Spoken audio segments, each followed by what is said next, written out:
Okay, good evening, everyone. We're going to call our meeting to order tonight. I'd like to open the meeting by giving our condolences to the victims and their families of the attack of Brussels, Belgium. And also, the President has issued a proclamation that the U.S. flag should be at half-staff, honoring the victims of the attack until sunset on Saturday, March 26. With that, I will do a roll call by our City Clerk, Kathy Valdez. The record shall reflect that all members are present. Okay, we'll have a Pledge of Allegiance, so if you all rise, we'll have a Pledge of Allegiance led by Councilmember Franklin today.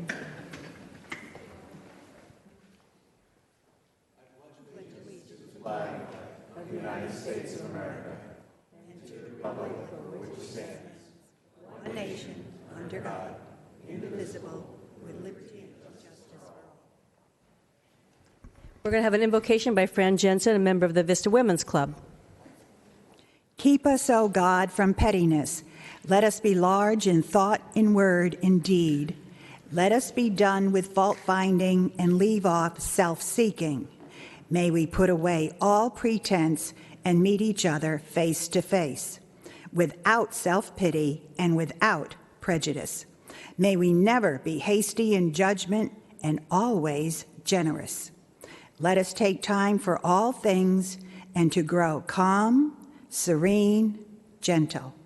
Teach us to put into action our better impulse, straightforward and unafraid.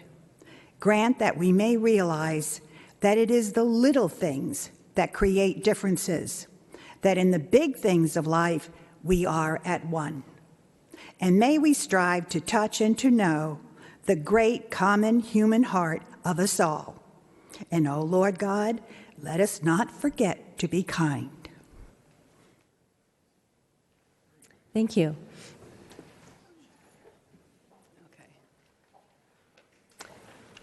In accordance with the Brown Act, I'd like to announce that as a result of convening simultaneous meetings, the members of the Buenos Sanitation District will receive compensation of $147.75 for the district meeting pursuant to the Buenos Sanitation District Ordinance 2006-1. The approval of the agenda by City Manager Patrick Johnson. Thank you, Mayor. There are no changes this evening. And there were no closed sessions scheduled today. So we were going to have a presentation by Sandag, by Colleen Clemenson, but she isn't here. She probably is stuck on the 78 somewhere. So we're going to go ahead and do our consent calendar. And the recommendations on our consent calendar will be enacted in one motion unless an item is removed from the calendar. And any member of the public can remove an item by submitting a request to speak card to the clerk's secretary. Items removed from the consent calendar will be considered immediately following the adoption of the calendar. So do I hear anybody that want to pull anything from here? And just, is this... No, I don't have. So I don't have anything pulled, so I would entertain a motion for the consent calendar. I'll move that we accept the consent calendar. I'll second. Okay. So please cast your votes in a minute. It's coming. There it is. Okay, cast your votes, please. That motion passes unanimously. Okay, the next thing on our agenda is our discussion items. And the items scheduled for discussion generally require a detailed explanation by our staff or agency member that has requested the item. So tonight we have 3 discussion items, and the first one is our Central Vista Business Improvement District update. Our Economic Director, Kevin Ham, is going to introduce the item. Good evening, Mayor and members of the Council. I am Kevin Ham, and with me is Michael Luna, the Economic Development Specialist in our department. And Michael will be giving the presentation. Good evening, Mayor and members of City Council. In June 2015, City Council approved a contract with the Vista Village Business Association to administer the Central Vista Business Improvement District, known as CVBID. At that time, the City Council requested regular updates from the VVBA on the status of the administration of the CVBID work plan. This report covers activities from October through December 2015.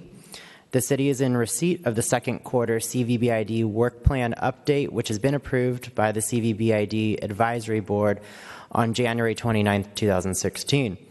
The work plan update details VVBA activities from both CVBID funded items and those activities funded by VVBA revenues. Status updates on the progress of each activity are included as well. City staff continues to work with the VVBA to ensure proper reporting and compliance with the administration of the agreement. Kevin Ham and I are available to answer any questions following the presentation. Now, at this time, I would like to introduce Don Hine, the president of the Vista Village Business Association, who will present the work plan report. Thank you. Welcome, Don.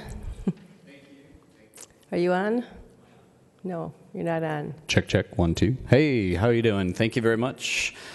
Members of the council, my name is Don Hine. I am the owner of Little Cakes Cupcake Kitchen as well as the president of the Vista Village Business Association. And we would like to present you with our second quarter report for the 2015-16 fiscal year. So to start with, we have our list of board of directors. One thing I remember, a point of contention with the council when I stood before you a few years ago was not a lot of bid members on our board of directors. We currently have over 90% of our board as bid members, so we're very excited about that. 10 out of 11 members are members of the bid. And 2015 was a great year for VVBA as well as for Vista. We had every VVBA event was profitable in 2015. Not something we get to say every year. Winterfest 2015 was designated a Goodwill event, and we actually made a profit, and we didn't even solicit a sponsorship. So we're very excited. That event it had a growth in attendance from 2014. We had over 40 vendors, and we had a lot of very positive feedback. Here's our financial recap, ending fiscal year, ending the second quarter of the fiscal year, excuse me. So you can see the breakdown there, a total revenue of 134.6 with expenses at 84.4. Our lighting, Wi-Fi, murals at 19.7K came from our NRP grant. And as you can see, our events were 17.3K in expenses, whereas the revenue was 22.2K. So we're looking at a net of 50.2K, just right about halfway into our budget as we finish the second half of our fiscal year. Facade improvement. All CVBID funds have been allocated to facade improvement. Again, not something we can say every year. We're very proud of that. They're designated to be used before the end of the fiscal year. We've got a couple extensions going, but 150 East Broadway was one of those. They had a new mural, and they had a lot of detailed facade work, new windows, a lot of work done on that current location, as well as the Flying Pig, which has a new iconic sign right there on Santa Fe that we're all very, very happy. I also wanted to point out that the VVBA did assist in urging Roddy and his team to come into town. We were very supportive and wanted to show him the benefits of what this nonprofit organization could help him with, including getting his iconic sign up. And now he's got that sign right there, which we're hoping will help bring a lot more businesses and interest onto Paseo Santa Fe with all its new retail. Other design improvements, we've had grant funds that were used to create new vibrant murals. Lighting was added to various areas in the historic downtown. All of that lighting helped increase safety, highlighted the new murals, and it decreased criminal activity. So we're very excited about how vibrant and bright the historic downtown is getting. We're going to finish off this year's NRP grant with flags that we'll be adding in this coming quarter. We also worked very hard at building relationships. Another something that I heard as a point of contention was, severing relationships or not having strong relationships with other organizations. We're done with that. There's no more infighting. We're now excited that we worked with the Vista Art Foundation on the Alley Art Festival. We worked with them on Winterfest, and we're planning a lot of upcoming events, working in conjunction with the Vista Art Foundation. They also had a very prominent location in the Winterfest event, which was sort of the perfect culmination of Vista Art Foundation, Vista Village Business Association, and the Vista Chamber of Commerce all working together because they were creating the float they were going to use for the Dr. Seuss Parade, which was the next day, which we did a lot of joint cross-promotion with the Chamber of Commerce. So You know, our goal is not to have the public know, well, the VVBA did this and the Vista Arc Foundation did this. They just want to have vibrancy and great events. So we are very excited to work with everyone, and we plan on growing Winterfest even more this year. And our future is bright. There is Mayor Ritter receiving an award from Laura Cole Rowe. We've got our Taste of Vista and Rod Run event planners are ready to go, planning for the next event in 2016, which we're very excited about. We're also working with Legendary Events on the barbecue event. So another point of contention is events coming up and essentially losing them to third parties. We're bridging that gap again and working with Legendary. We just had a meeting with Legendary this afternoon, and we're discussing with them all the benefits that we can provide to help make the barbecue event possible. And I don't know if you've seen, but we have a calendar of events in our kiosk. It needs a little updating, but it's there, and it's going to be accurate and displaying all the different events for Chamber of Commerce, any event we can find. The Festival of Fools we're going to put on there. If we hear of any other events, we'll get them up on our calendar of events. We were recognized at the 2016 CAMSA conference for one of a handful of Main Street organizations that have over 30 years in service. And in fact, if I'm not mistaken, it was, we are the longest running Main Street organization in the United States. And I was very glad that Mayor Ritter was able to accept that award. Not me. I'm brand new. I didn't want to walk up there. Yeah, thanks for 30 years. So it was great having Mayor Ritter there. And then, of course, having her present it back to us at the last city council meeting. And we have a new executive director. I'm very pleased to introduce Mr. Jeffrey Frankel. He has over 24 years of nonprofit management experience, and I'm going to turn the microphone over to him. You want to control this? Sure. So I just wanted to take a few moments to talk about what it is I've done in my first 3 weeks on the job. I know it's not in Q2, but it's planning for the future. So it's planning for the future, and the focus has been board meetings, COMSA training with Laura Cole Rowe. This is now the second city council meeting that I've had the pleasure to attend. And really what I'm doing with our board is I'm looking at strategic planning, revisioning, rebranding, working toward the future of Vista, of VVBA, working toward a goal of self-sufficiency and building for the future. The future is bright because we are a city of makers. And that's the event that we're going to be putting on this summer is the Vintage and Makers Market. And that we look forward to sharing more about in our next quarterly report. So I want to thank you all for having me here today, and thank you so much. Thank you. Councilmember Franklin, did you have a question of one of them or of the staff? Okay. I just wanted to commend you on the direction that things are going, you and all the members of the board and all the leaders at VVBA. I mean, this is the first time in my recollection as a council member, not the first time, but it's obvious now based on the past several years plus that the direction of VVBA is moving in the correct direction. The vibe from the community, the teamwork, and what's really cool, the visible product and things you've been able to accomplish is tangible and demonstrable. And I think you really deserve to be commended for that, all of you and all the leadership and all the members of the board. Thank you. Thank you. I'll definitely pass that on to the board. Councilmember Aguilera. Thank you, Madam Mayor. I'd like to Are you on? just reiterate that. There we are. Okay, so I'd like to reiterate that as well. I think the VBA over the last couple of years has actually been moving in the right direction, and I think some of the things that you said this evening show that you're very in tune to what the council's concerns have been, and maybe the community and some of the business members as well. So that's good.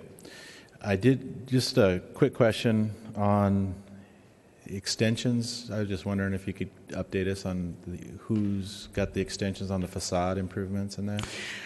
There's 2 facade improvements that are pending. One of them, actually, the city might be able to offer even more facade improvement funds to. So the one location is actually potentially going to be moving over to them. We're in the process of figuring that out. One of the other ones is actually my own building.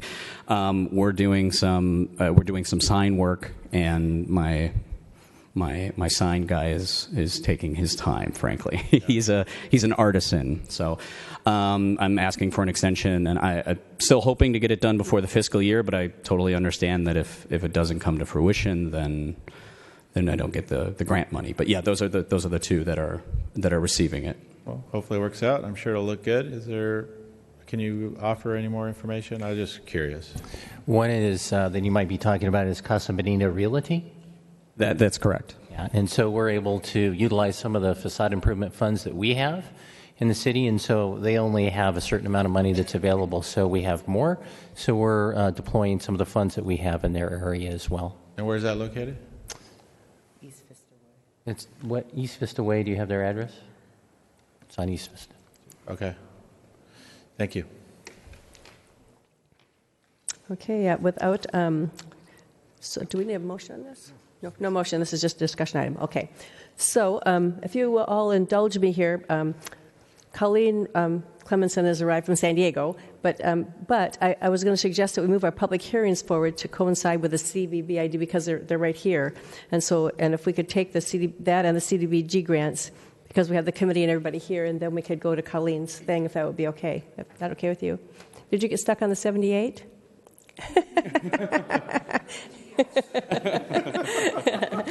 Okay, so with that, we're going to, if it's all right with everyone, then I'm going to move to the public hearing, and we're going to do public hearing number 1, which is the Central Vista Business Improvement District public hearing, and to receive testimony regarding the proposed resolution of the CVBID confirming the 2016-17 annual report and levying the assessment for the fiscal year 2016-17. And so the public hearing is now open, and the Director of Economic Development, Kevin Ham, is going to take this item. Great. And thank you very much. And I am going to hand this off to Mr. Luna again to do the presentation. Good evening again. On February 23rd, 2016, the City Council approved the Central Vista Business Improvement District's annual report for fiscal year 16-17 and adopted a resolution declaring the city's intent to levy assessments for the CVBID. By law, this public hearing has been properly noticed in addition to mailings to businesses within the district and scheduled for the consideration of the proposed assessments, which represent no fee increases or boundary changes for the upcoming fiscal year. At this public hearing, the City Council will consider all protests against the assessments. If protests from business owners within the district or 50% or more of the proposed assessments are received, then no further proceedings for the levy of assessments will be taken for a period of 1 year. If no majority protest exists, the levy of the proposed assessments may be approved through the adoption of the resolution of confirmation. The CVBID is a funding mechanism which nets approximately $50,000 to $55,000 per year. The CVBID Advisory Board oversees these funds, and the city has historically contracted with the Vista Village Business Association to implement and manage the programs funded by the assessments. If the City Council approves the resolution, staff will develop an agreement for the use of assessment funds and any city matching funds with the recommended contractor for the CVBID administration in June 2016. This concludes our report. Staff and the CVBID Advisory Board Chair Brad Peterson and the VVBA Executive Director Jeffrey Frankel are available to answer any questions, as well as Kevin and myself. Thank you. Okay, do we have, I have any speakers? I don't have any speakers. No speakers? Anything from anybody here? Then I would entertain a motion, close the public hearing and entertain a motion. I will move that we close the public hearing and adopt this resolution, both resolutions. Do I have a second? I'll second. Okay, please cast your votes.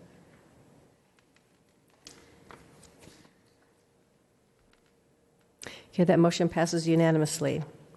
So the next public hearing that we're going to hear is our Community Development Block Grant, CDBG Annual Action Plan.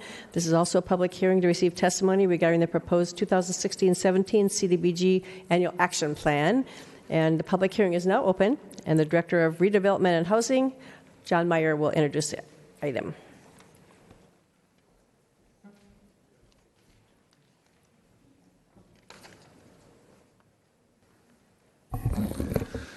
Good evening, Mayor and members of the City Council. With me this evening is Amanda Lee, our management analyst, and she will be presenting the staff report this evening. Hi, good evening, Mayor and members of the City Council. The purpose of this item is to conduct a public hearing regarding the proposed 2016-17 Community Development Block Grant Annual Action Plan and open a 30-day comment period to allow for community input. Last year, the City adopted the 2015-19 CDBG Consolidated Plan, which identifies the overall housing and community development goals for a 5-year period. The 2016 annual plan outlines the city's spending plan and activities that align with the 5-year plan for the upcoming program year. The city is expected to receive $742,723 in CDBG funding. These funds will be used for debt service obligations, capital projects, administration including fair housing, and public service programs. Debt service obligation. In 1999, the city utilized a HUD Section 108 loan to assist in financing the highly successful Transnet and Vista Village project. The loan is to be repaid from CDB allocations, and the repayment amount for 2016 is $448,480. This loan will fully be repaid by 2017. Capital projects. Staff recommends using capital funds for facility and infrastructure improvement projects. Funds will be used to improve access or to rehabilitate facilities used by low-income individuals. Administration. Under program guidelines, a maximum of 20% of city's allocation may be used for administration. Staff is recommending utilizing the full 20% to cover staff time as well as to provide fair housing services. Public service programs. A maximum of 15% of the city's allocation may be used for public services. In December 2015, staff issued a request for proposal for eligible public service projects. A total of 10 proposals were received. All the applicants met the CDBG guidelines stated in the RFP and also the local and federal requirements as well. The CDBG Citizens Advisory Committee reviewed, evaluated, and interviewed all applicants.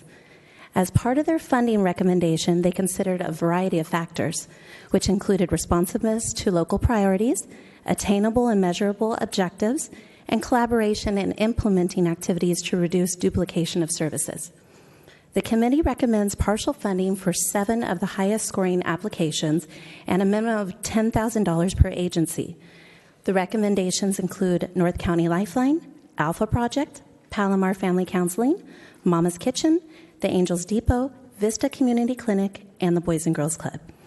As approved by City Council in the setting of the 5-year consolidated plan funding priorities and noted in the RFP package, the cities Out and About and Operation Hope were identified to receive funding in a non-competitive process. Funds allocated for Operation Hope represent the city's fair share contribution to the Alliance for Regional Solutions. Now, at this time, I would like to take an opportunity to recognize the members of our CDBG Advisory Committee. For those in attendance, please stand when I call your name.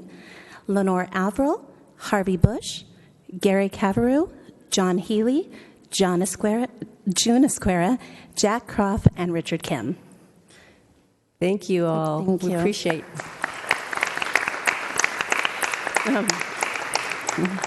Each one of these individuals lent their time and energy to make these recommendations. Now, this concludes staff's presentation. Mr. Meyer and I are available for any questions. And I have one speaker. Would you like to hear the speaker? It is Ben Coyle. Is Ben?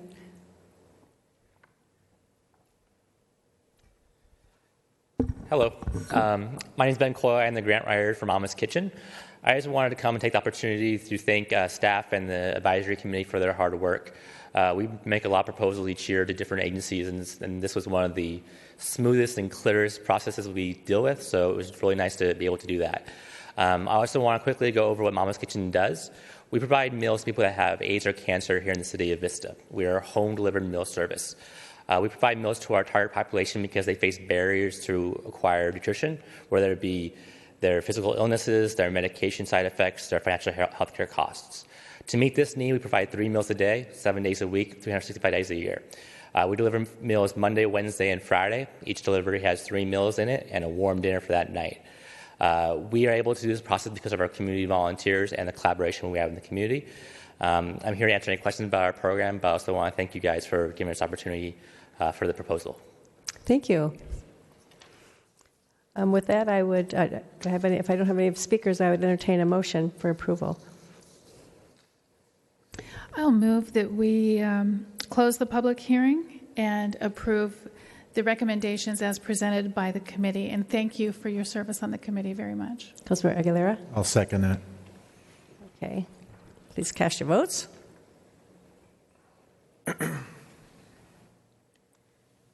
That motion passes unanimously. So the next thing we're going to do is we're going to have Colleen Clemenson with San Diego Association of Governments, Principal Regional Planner, and she's going to give us a presentation. Thank you. Thank you so much, Mayor Ritter and members of the City Council.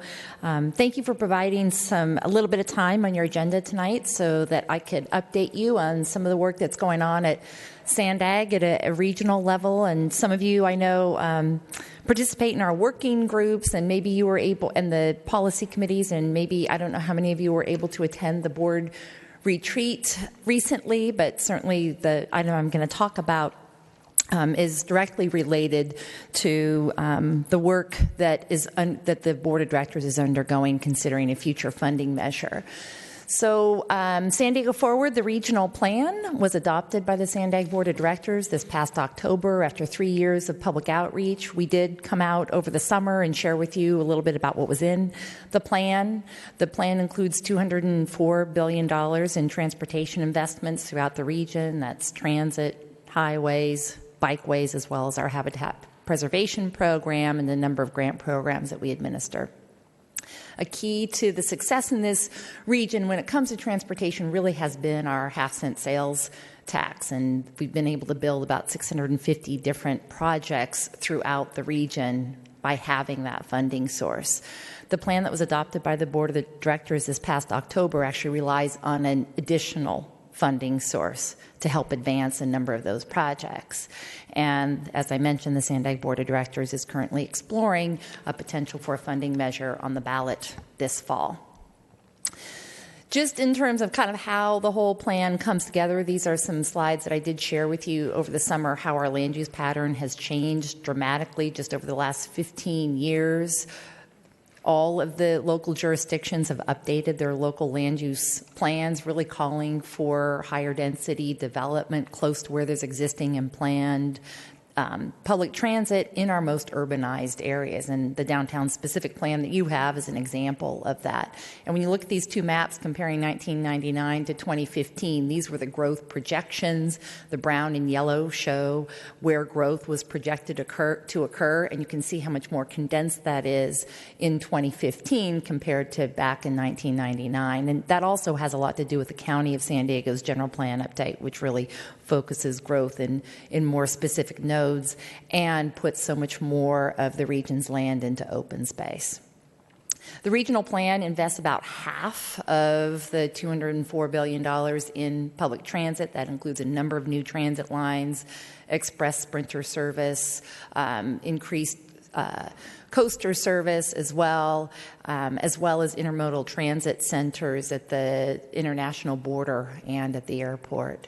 Managed lanes have long been a part of our strategy in the region to help support public transit, carpooling, and then for those individuals that want to be able to pay to utilize the lanes, and then that gets reinvested in transit. And so more than 160 miles of new managed lanes are within the plan. There are also a number of operational improvements and new HOV and highway lanes and connectors. And an example of that is the 78 that I think we can all attest to is much needed in this part of the region. And also more biking and walking choices in this map shows the regional bikeways that Sandag has been collaborating with the local jurisdictions on for many years, and to fully implement this with our 2050 plan. So as I mentioned, Transnet has been a key to our success in this region. More than 650 projects have been built. That's highway projects, transit projects, a number of habitat preservation projects, and grants. And there's a map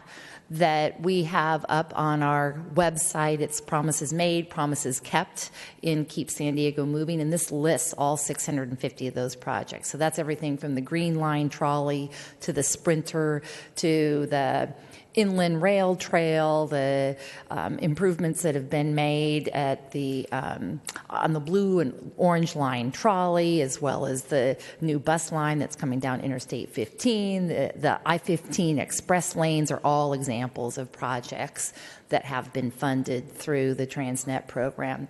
Your downtown specific plan was also a grant that was funded through Transnet, a competitive grant program that we administer.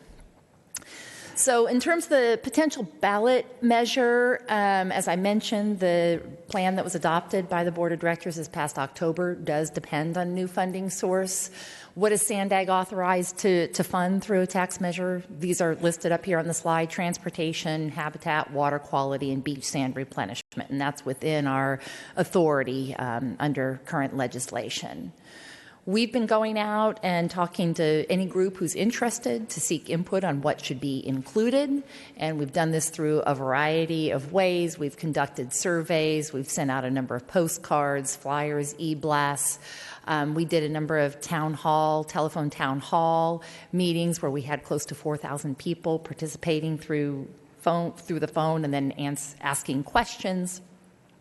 And based on all of that, we were able to put together sort of an outline for an expenditure program. And this kind of lays out what would be part of the program piece of a potential measure. And so the ability to implement the habitat conservation plans that have been adopted in the region. So this goes beyond the environmental mitigation program, but really to be able to provide and implement the habitat plans that have been adopted in the region by the local jurisdictions and the County of San Diego.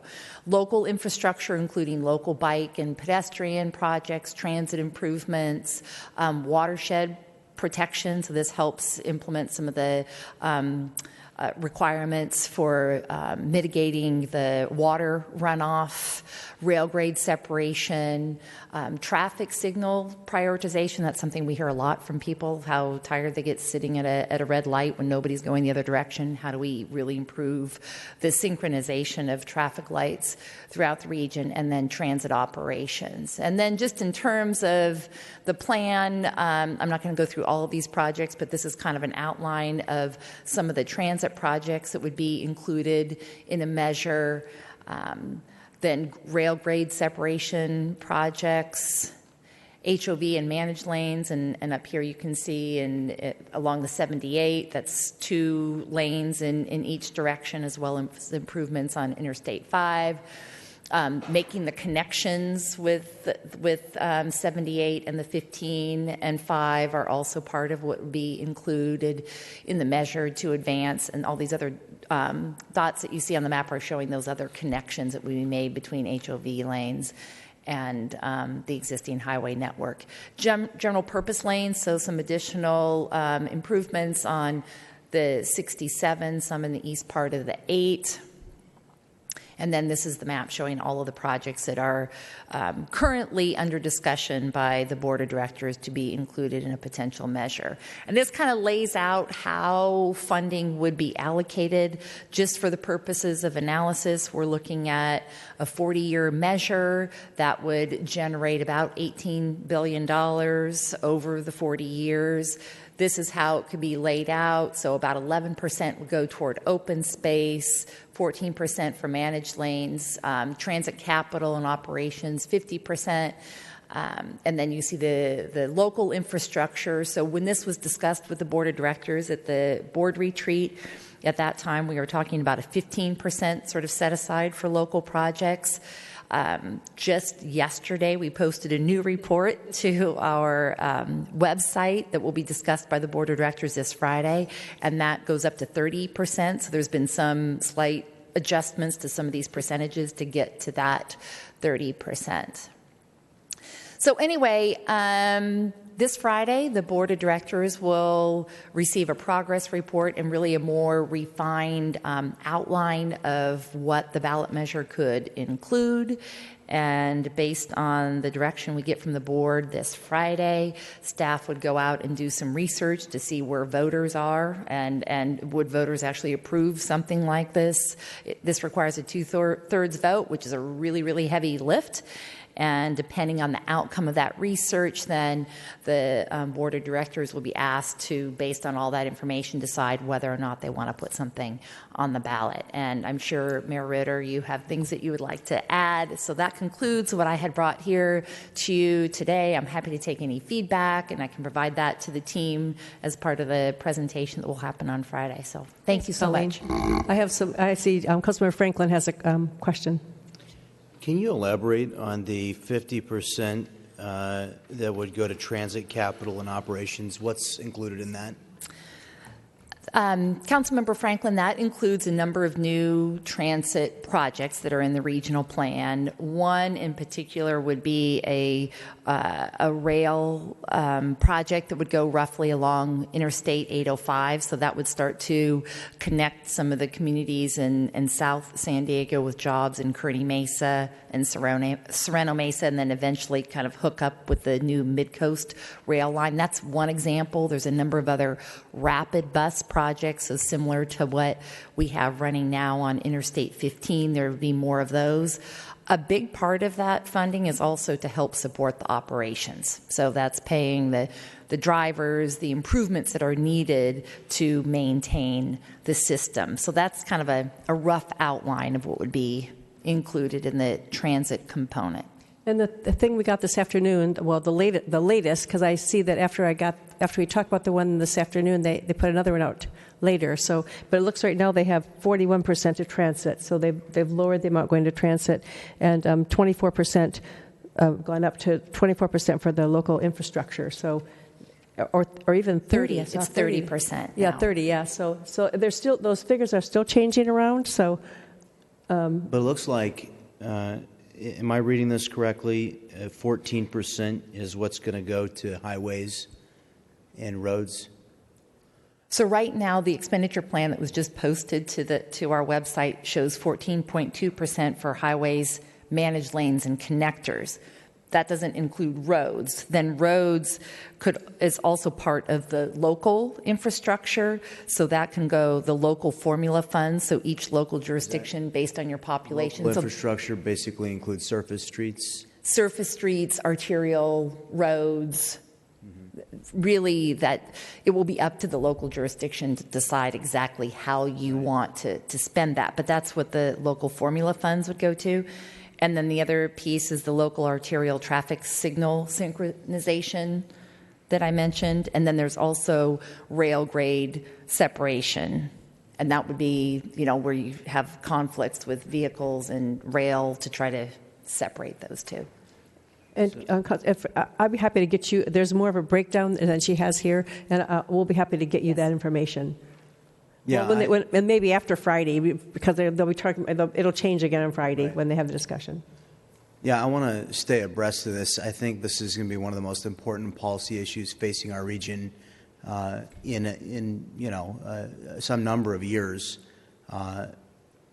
and I have some very deep concerns about doubling the Transnet Tax. I have some concerns about things that were promised for the first half-cent sales tax that.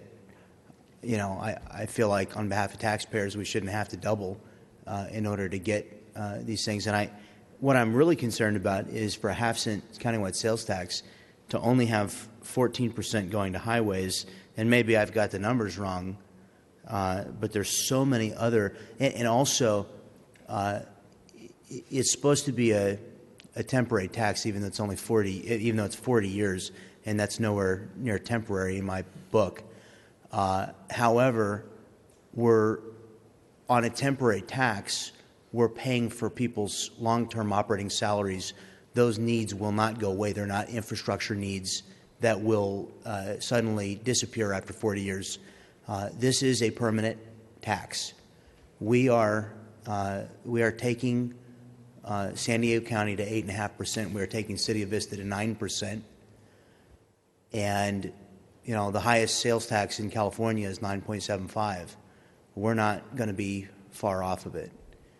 I am deeply concerned that this is a Christmas tree built on a trunk of improving our highways, which is desperately needed.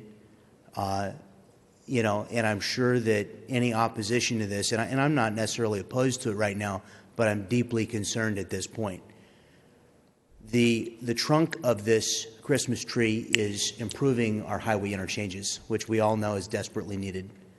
But when I look at the meager portion of this that is allocated to that purpose, and the fact that it has not, and I really like, and I'm going to repeat it the rest of my life, Grover Norquist said, whenever anyone tells you that something is so important that we need to raise a new tax to pay for it, what they're really telling you is it's the least important thing to them.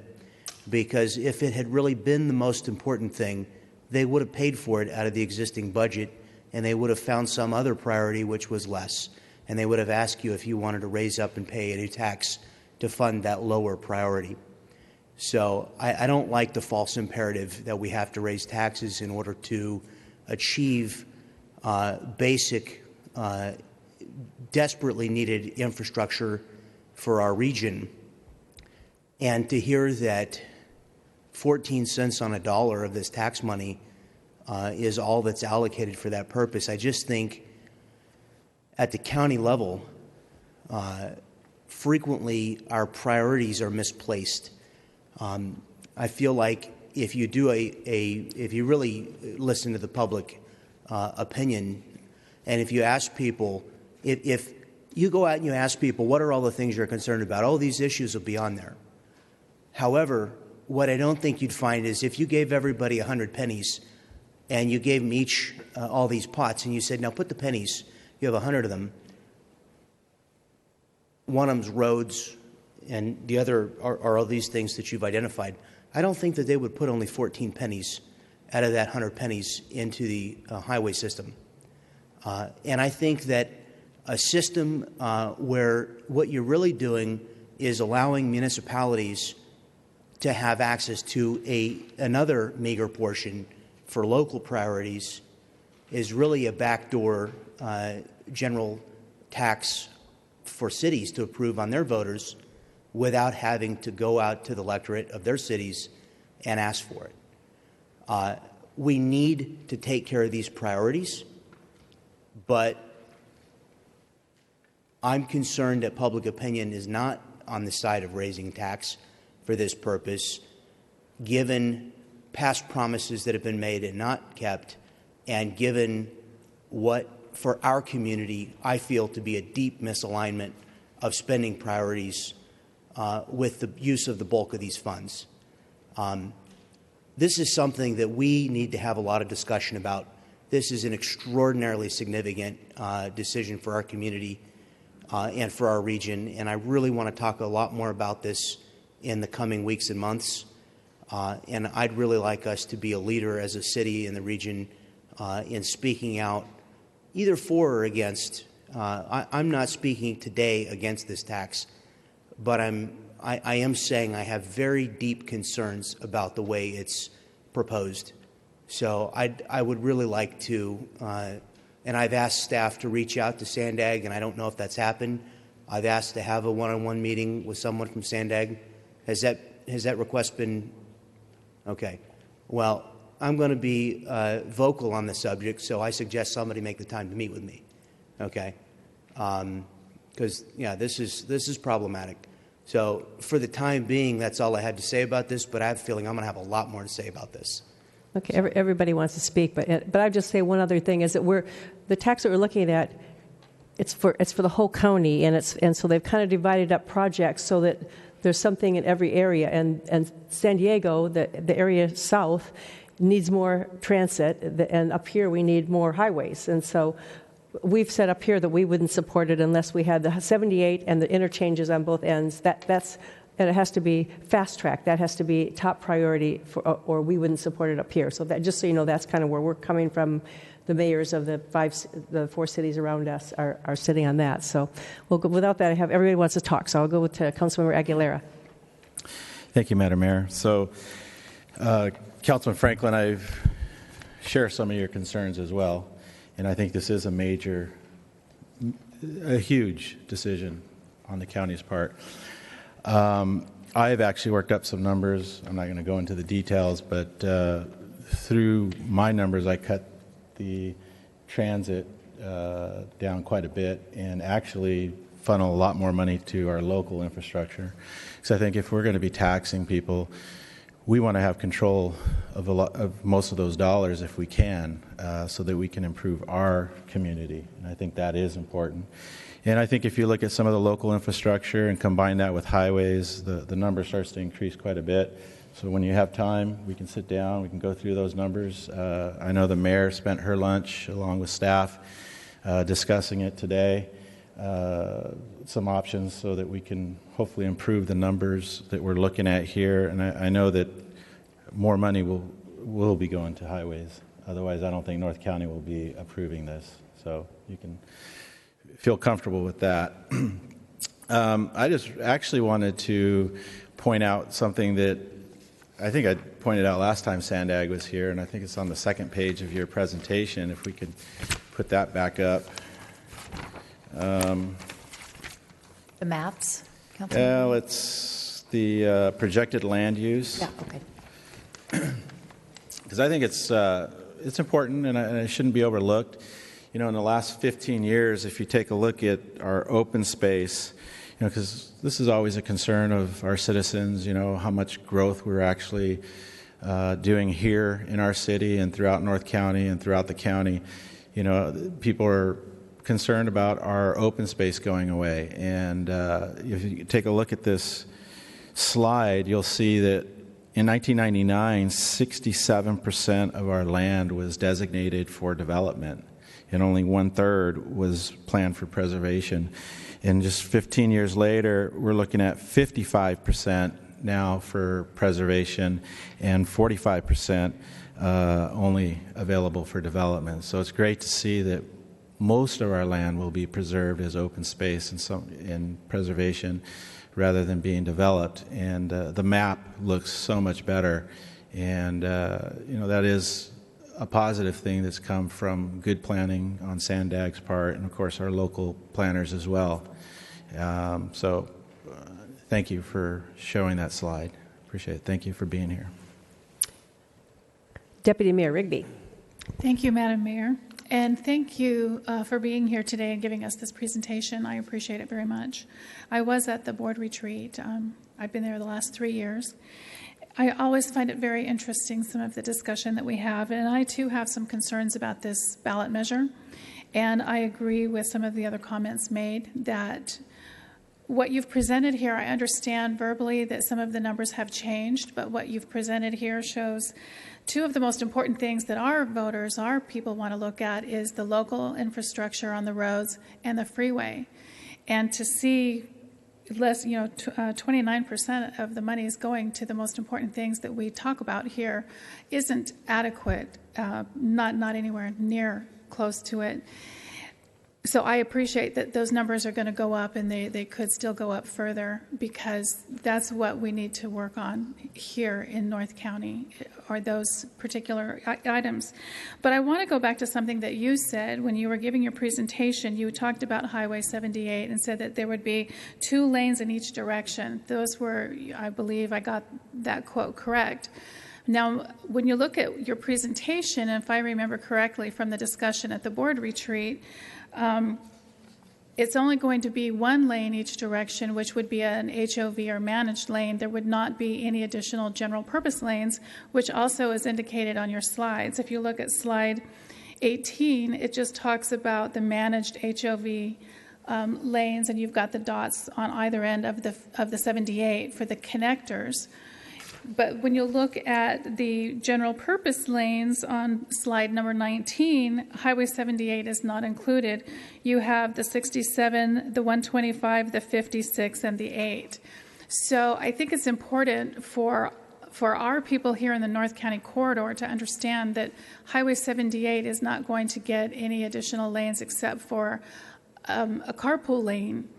And I have lots and lots and lots of photographs of the carpool lanes in the county as everybody is crawling up the corridor, the 15, bumper to bumper, brake lights. It takes hours to get back up here from San Diego, and the carpool lanes are virtually empty. So I'm not a fan of the carpool lanes. I think we need to open up some of that space and let people just drive their cars instead of sit for an hour or two on the freeway. So I also wanted to just, for the record, ask and make sure that voters understand and that the people understand that this is not a new, this is going to be a new tax, but Sandag already has a Transnet tax that we pay, which I believe is 0.5% right now. And can you remind us when that was first implemented and when the expiration for that would be? Sure, I can. Councilmember Rigsby, or Deputy Mayor, excuse me. The first Transnet measure was approved in the late 80s by the region's voters. And then in 2004, voters approved extending that. And that measure listed out specific projects to be completed. Right. And we're close to completing most of those projects on the list. Even though that was a 40-year measure, we, in the last 10 years, have completed a large portion of them. But the tax expires when? So then that will expire in 2048. So we've completed a number of the projects, and the way we were able to do that is we bonded against future revenues to get those done sooner. We were able to take advantage of really low-interest loans during the recession, really lower construction costs to get a lot of these projects done. So once we finish the Mid-Coast project and some of the initial portions of Interstate 5, we will have kind of used up, so to speak, that bonding capacity. And we'll still be able to use that funding out to the year 2048 to build projects. It just won't happen as quickly because we don't have the opportunity to bond against those future revenues. So that one goes out to 2048, and a new one, if it went in 2016, would be another 40 years. So there's some overlap where it would be a cent, but one would expire before the other. Thank you for that. I just wanted it on the record that taxpayers are already paying the Transnet tax that doesn't expire for a very long time, and that this would be an additional 0.5%, bringing it to 1 full percent for the Transnet. And so if the people are going to be paying 1% tax, it needs to be, we need to see it and feel it here in North County before we can get behind it. I can't get behind this measure at this point. So, but thank you very much for being here. I appreciate you being willing to stand up here and take our questions and comments. Thank you. Colleen, is it? I was understanding it was 2 each direction. It was going to be HOV lanes rather than just 1. That's my understanding as well, unless I'm... Originally it was going to be 1, but with this new tax, it was 2 each way, I believe. Each direction. Carpool lanes each direction? Yes, 2 carpool lanes. And that, I might tell you how much I appreciate the HOV lanes. And I know she says that she doesn't see cars in them, but I drive them in the morning during the busy time. And I can tell you that sometimes they move the barrier over and we got 3 lanes going down there that are lots of traffic. And I use the HOV lanes all the time on the way to San Diego, going and coming, and there are lots of cars in them. I don't know if you go a different time than I do. Maybe I go a busier time, but those lanes are very busy. And I really appreciate having them so that I don't have to sit in the traffic. So with that, I'll move on to Councilmember Campbell. Thank you, Mayor. First, I'm going to totally agree with you on the carpool lanes, the managed lanes. Frequently, when I'm going down to San Diego and coming back, I'll use the fast track on the 15. I was there coming back Friday. Actually, they were HOV only because both sides were heavily impacted. And that's a testament to the fact that people are carpooling and are using those lanes. Managed lanes do work very well in the county, especially up in Orange County and LA.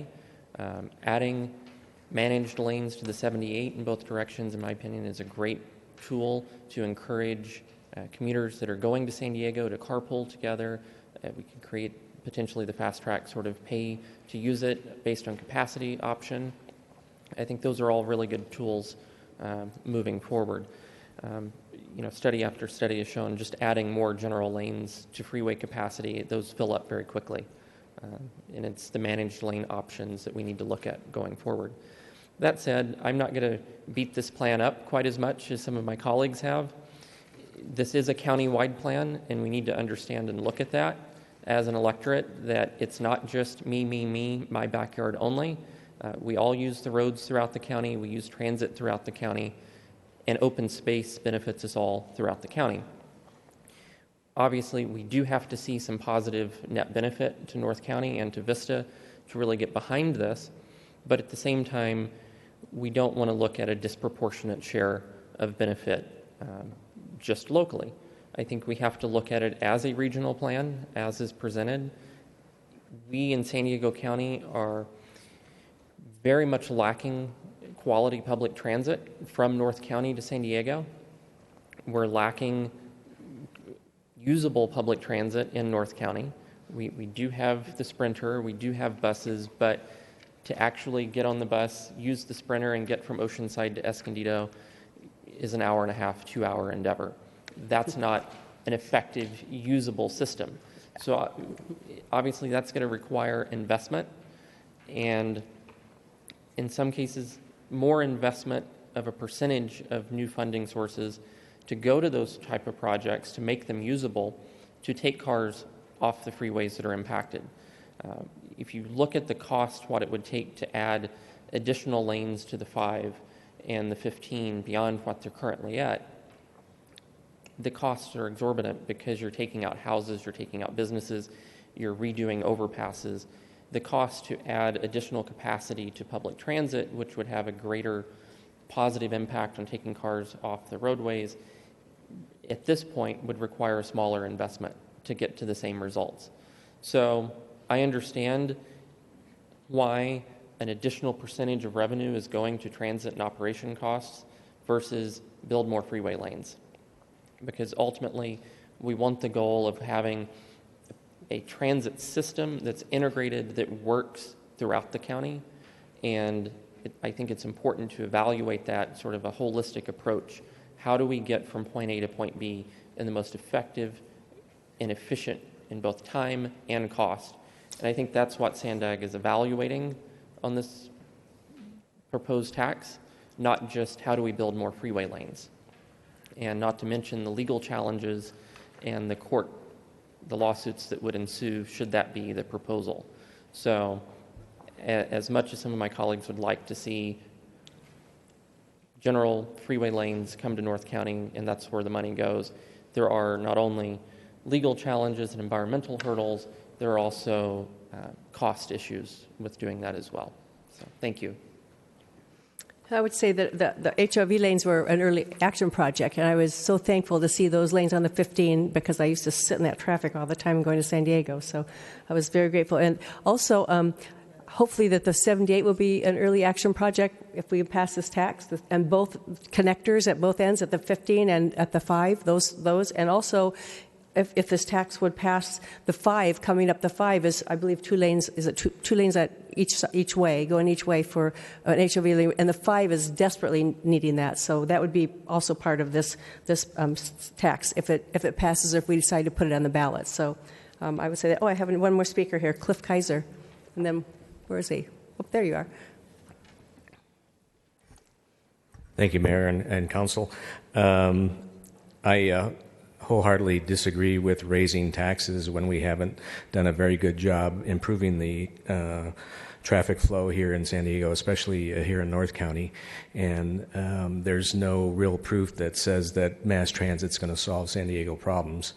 As a matter of fact, if you read articles these days, almost weekly, about the individual cars and conveyances becoming smart and autonomous, we're going to see more vehicles on the road because people want to get where they want to go when they want to go, and mass transit will never, ever, ever do that.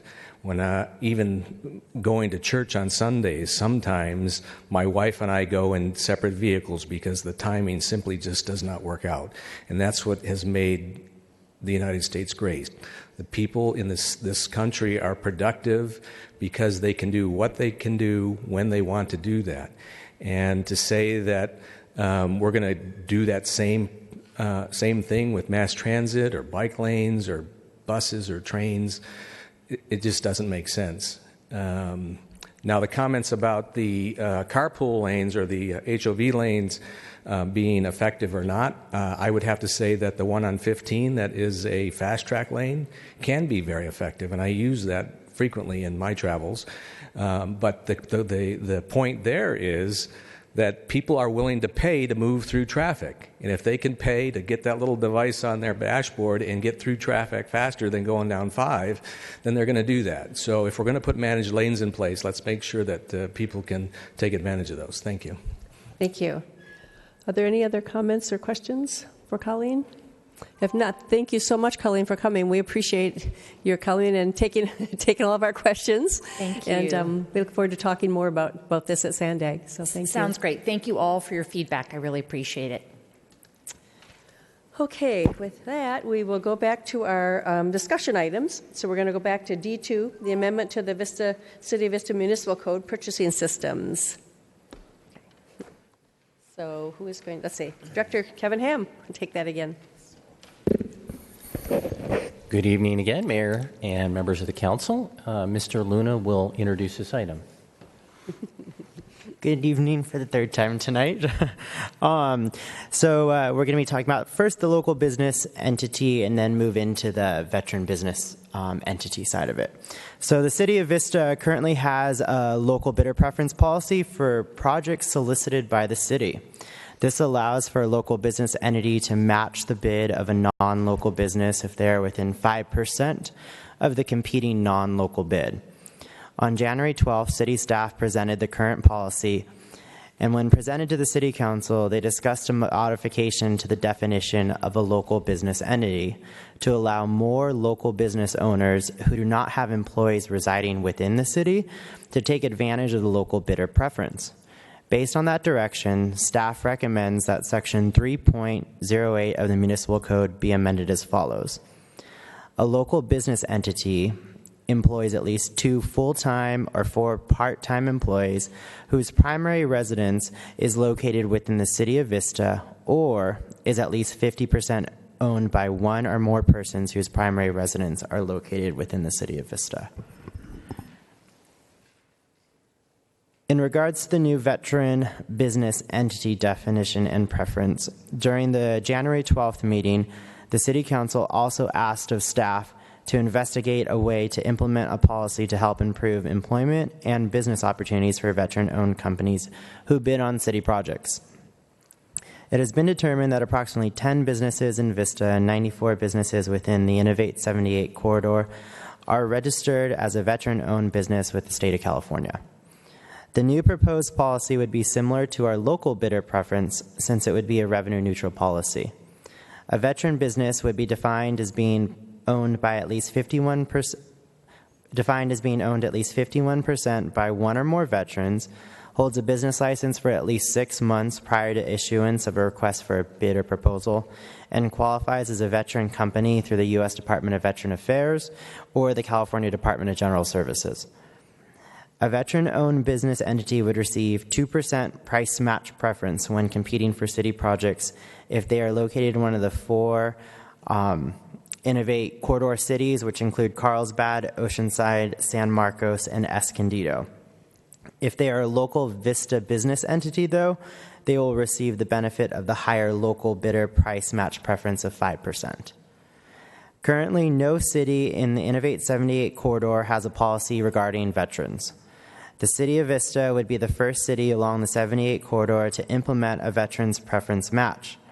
Staff has discussed our proposal with the other 4 cities on the corridor and has been informed that this or similar veteran policies are likely to be implemented in their cities, and which would be part of a cooperative, part of our cooperative economic development strategy, as you guys know, as Innovate 78. The 2% percent veteran match would be reciprocal for certified local veteran businesses if the other 4 cities within the corridor would provide a similar program. Staff recommends both the local business entity definition be updated and the new veteran-owned business entity incentive program be implemented and added to the Vista Municipal Code. Thank you for your time. Kevin Ham and myself will be here to answer any questions. Okay, any questions? Do I have any questions regarding this? Everybody okay with it? Everybody is okay with it? Councilmember Aguilera. I just wanted some clarification on, it's on D2 or page 8 of 21.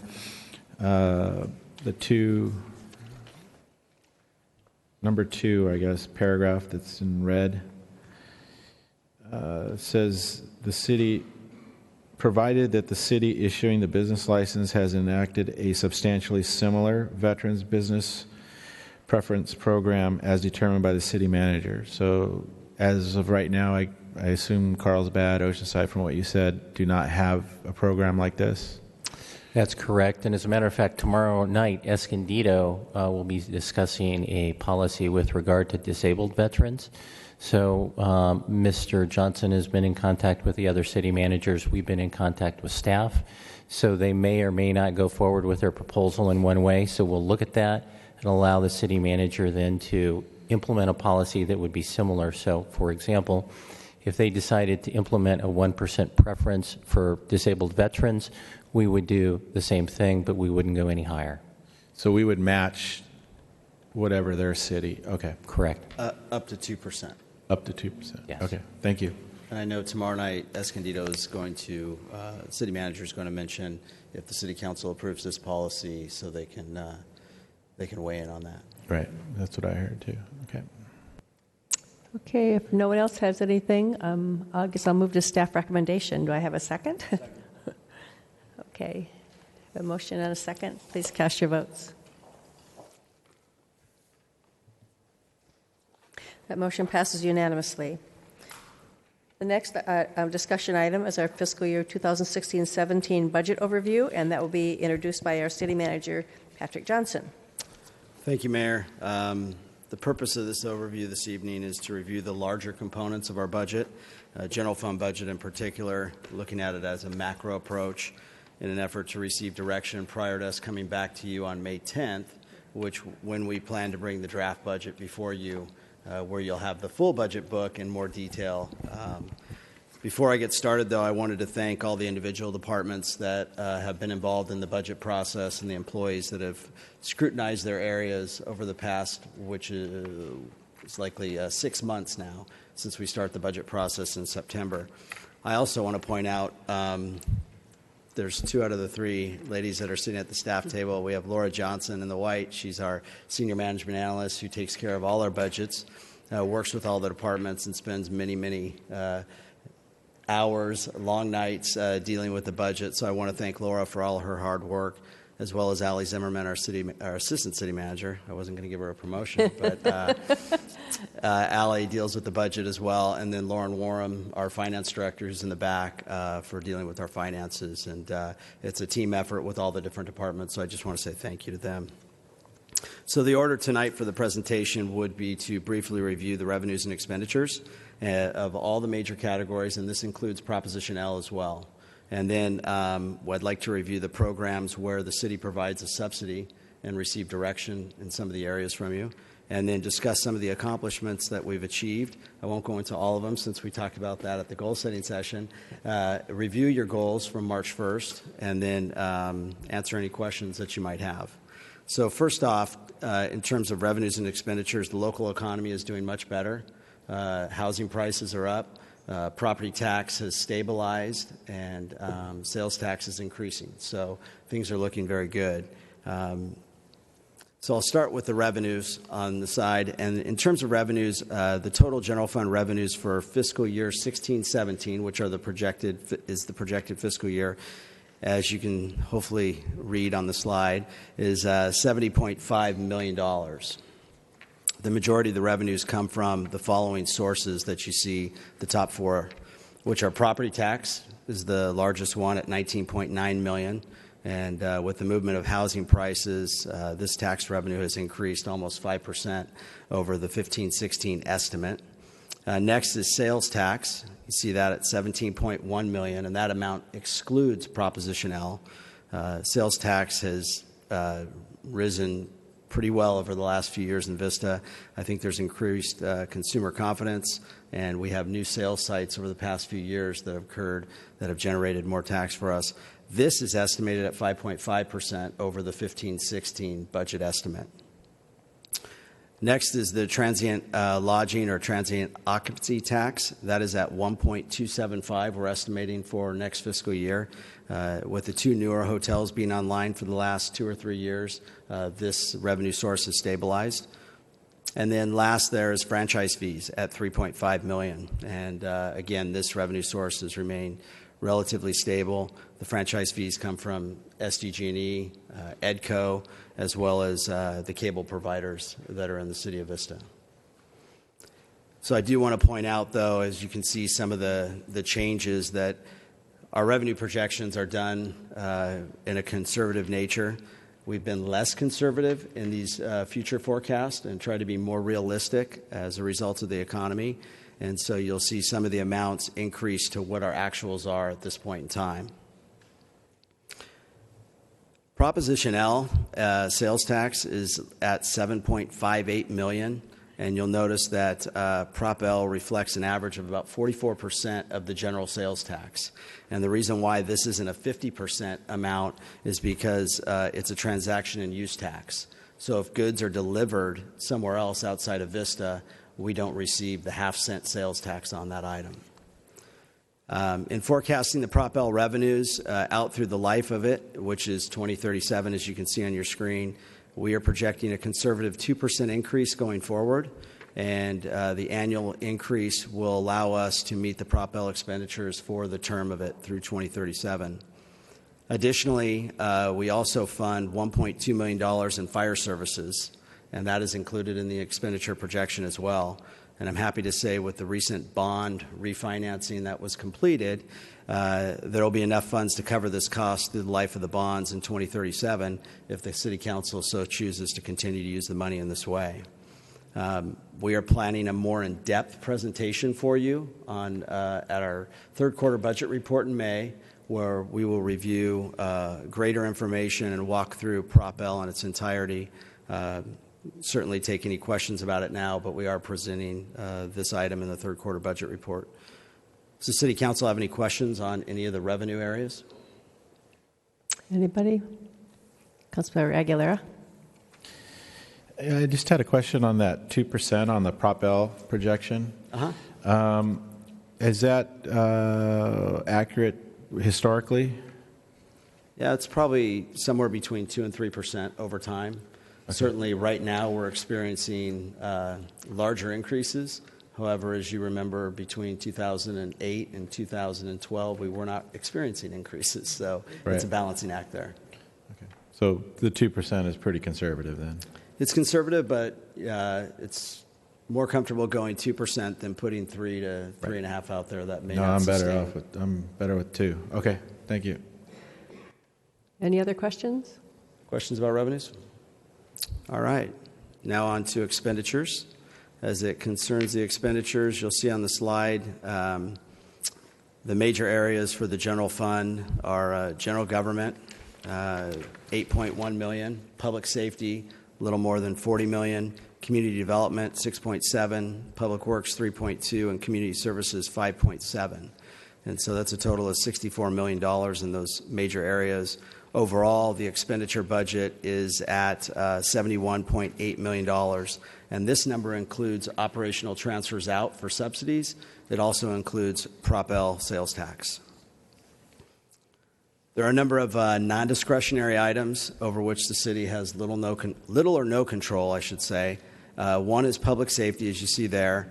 We are currently in year 4, or beginning in 16-17, we'll be in year 4 of a 5-year contract with the San Diego Sheriff's Department for law enforcement services. The projected budget for 16-17 is $20 million. And while this is a very large cost, it is a very effective way contracting out with the Sheriff's Department to provide police services to the city. In terms of the Vista Fire Department, the projected cost for next fiscal year is $20 million, same as law enforcement, and we're finishing year one of a 3-year contract with the Vista Firefighter Association. The other issue is health care, and this is one where we monitor health care costs. We have a broker that go out and they bid our costs for us. At this point in time, we don't have an estimate for next fiscal year. We get those later in the year. We're looking at changing that in the future, but healthcare costs are one that we consistently scrutinize and take a look at. But there's a lot of things with healthcare that's out of our control. Unlike some other agencies, I should point out that we don't have we don't pay retiree medical benefits, so we don't have long-term healthcare obligations, which is a very good thing for the organization. Last on that list is Public Employees Retirement System, or as we refer to it as PERS. In recent years, PERS has made different actuarial assumptions that address different demographics within the system to try to control some of the unfunded liability. And in 2013, there was the Public Employees Pension Reform Act that was proposed and adopted by the state, PEPRA, as it's referred to. And what that did was it brought about a 2-tier methodology. So you have the classic members that have been with cities prior to 2013, and then you have the new members that are part of the PEPRA group. And in the last 3 years since the inception of PEPRA, our workforce has changed, and 18% of the workforce is now in that lower tier. And we project that in the next 5 years, we'll probably have about 40% of our workforce in that lower tier. And so that's a good thing because it helps reduce our future liabilities. Any questions on any of the uncontrolled costs? Okay.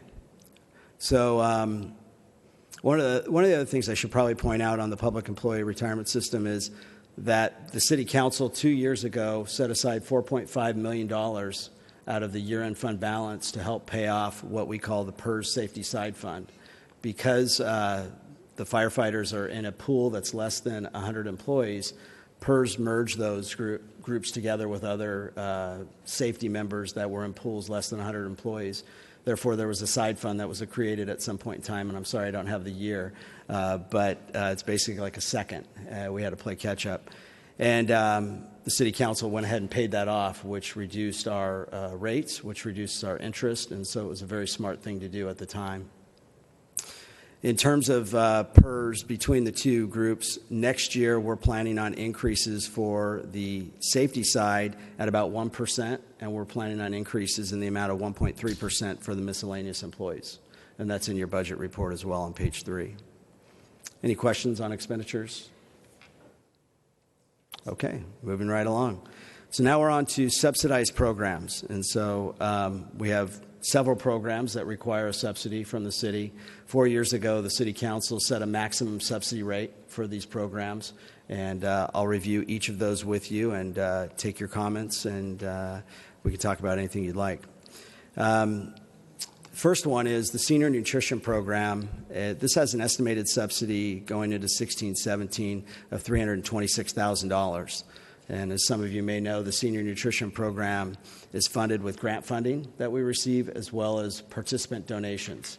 So the grant funding is in the amount of about $200,000, and the donations that we receive from the patrons is, we estimate, about $50,000. So $250,000, that is the revenue stream for it.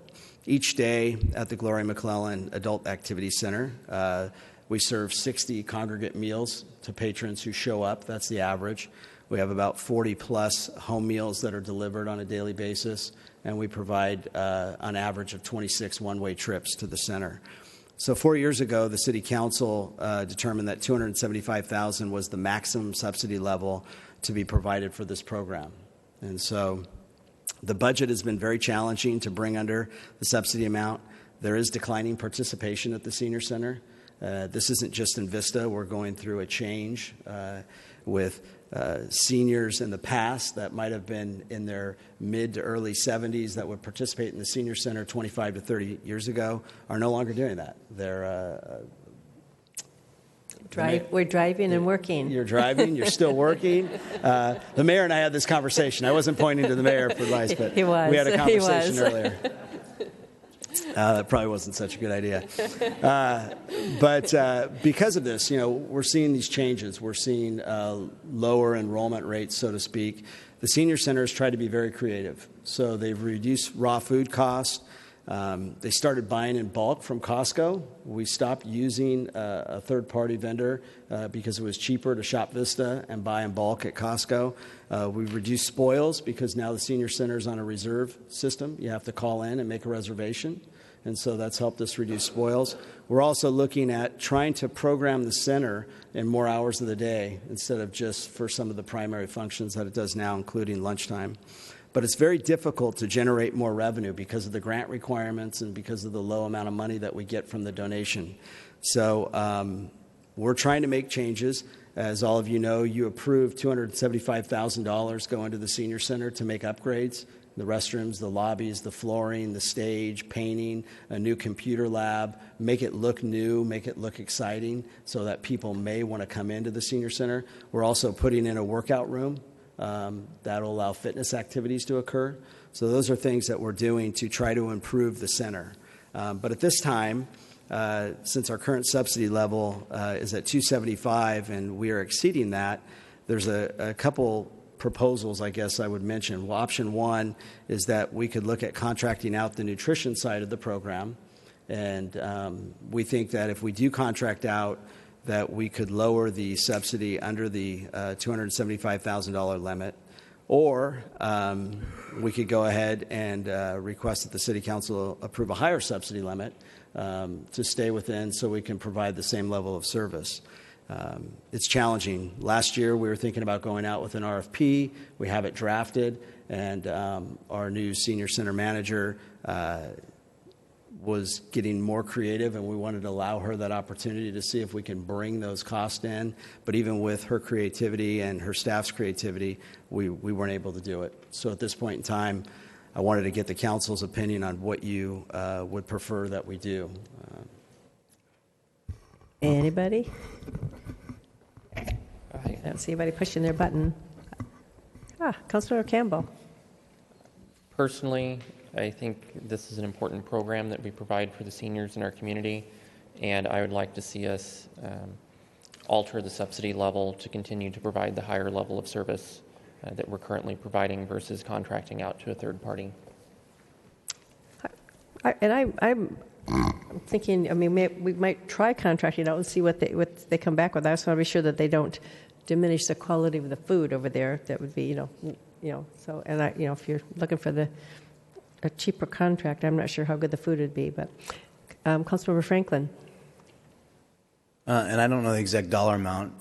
Perhaps staff will tell us, but we're paying a subsidy to provide meals to other agencies that we were the contractor for, and so we're producing meals at a higher cost than we're selling them for. Kind of like if you went to Denny's and you ordered a $7.50 meal and you paid $5.50 for it. That's what's happening, and they're not for our residents; they're for residents of other agencies. Am I getting this wrong? And you're correct, and I gave you, when we spoke in the morning, I got some clarifying information. We no longer are contracting out, or we're no longer providing meals to other agencies, but you're correct in that as of 5 months ago, we were providing meals to agencies, to other cities in particular, where it was costing us over $7 to provide those meals, and they were paying at the time, they were going to a rate of $5.75. So we were subsidizing those agencies. So we are no longer providing meals to other agencies at a loss. That is correct. We had 4 agencies a year ago, and now we're down to 0, and I misinformed you and said there was 2. All right. Well, yeah, I think we clearly should look at whether or not another provider could provide the same level of service at a better value to the taxpayers. I agree that it's an important program, but we can't let our pride get ahead of the people's right to efficient government. So I think we should take a look at how we could reduce costs further by contracting out. I want to be sure our seniors have good meals, so it's important to them. So one of the things, just to add, that the two agencies that had left the city and started contracting out, we do know what their pricing is. We know who the process they went through. They are contracting out. I believe Ms. Zimmerman told me earlier it was between $5.30 to $6 per meal on a contract basis. And what's our cost at right now in-house? Our cost at is north of $7. Okay. So there's significant cost savings to be achieved by contracting out. And it's of acceptable quality to several other agencies which used to purchase from us. Yeah, I can't comment on the quality at this time, but... yeah. But at least those agencies felt that when they made the decision that it was an acceptable replacement. That's correct. In our best estimation or guess. Okay, Councilmember Aguilera. Yeah, I would be in favor of exploring other options as long as of course, the quality was there. But if we can save $2 a meal or more, I think that would make a lot of sense to me. So I know the city manager and I have discussed several options on contracting out and how that would work. And I think any way that we can save the taxpayers' money, I think that makes sense. But at the same time, like the mayor said and Councilman Campbell, we need to make sure the quality is there. We can't serve anything. It needs to be a good product so that we can utilize it. I want you all eat there so you can judge the quality.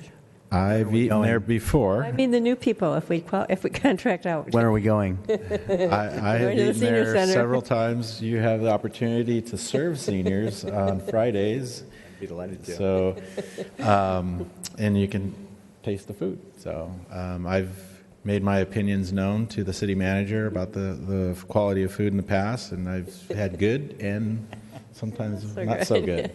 But I think all that's been improved at this point. So thank you. Deputy Mayor Rigby. Thank you, Madam Mayor.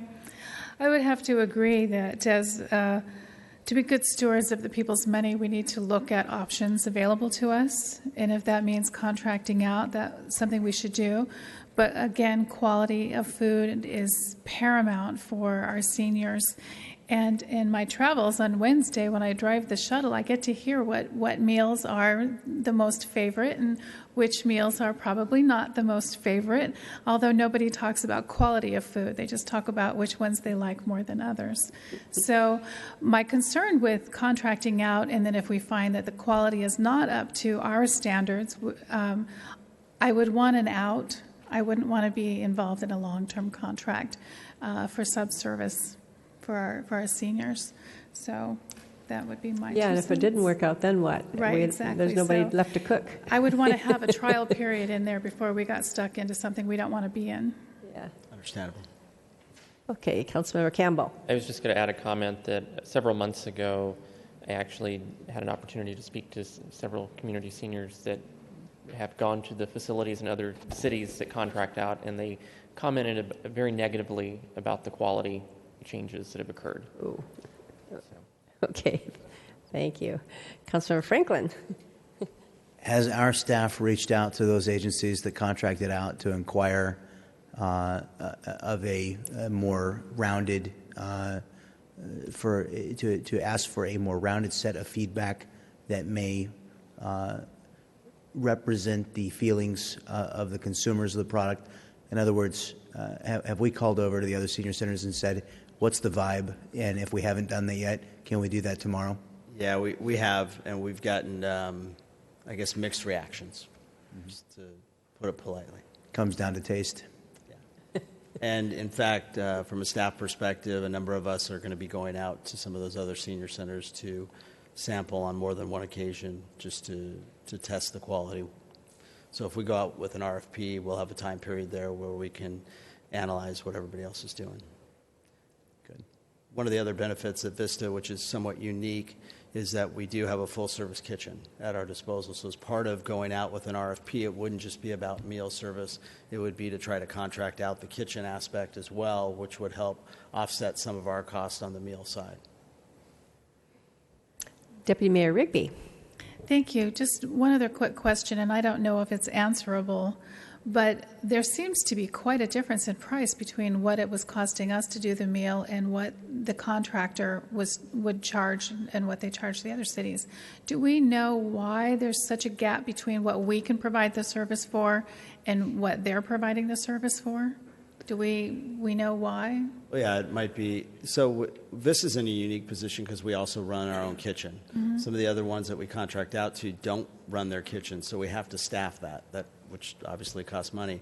But we also have the benefit of utilizing that staff for internal operations as well, not just strictly in the kitchen full time. There's a percentage of their time that they can do some other things, so we had a benefit of both. But also might be the amount of money that we pay versus the amount of money that maybe a contract kitchen offsite somewhere else pays their employees.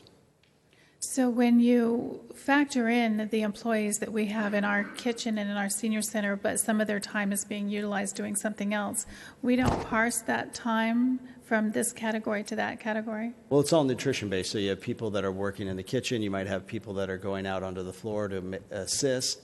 And we have some redundancy because obviously we need to provide meals 5 days a week. Mm-hmm. So if somebody calls in sick, we need to be able to have that redundancy to be able to make sure that the meals get produced and served.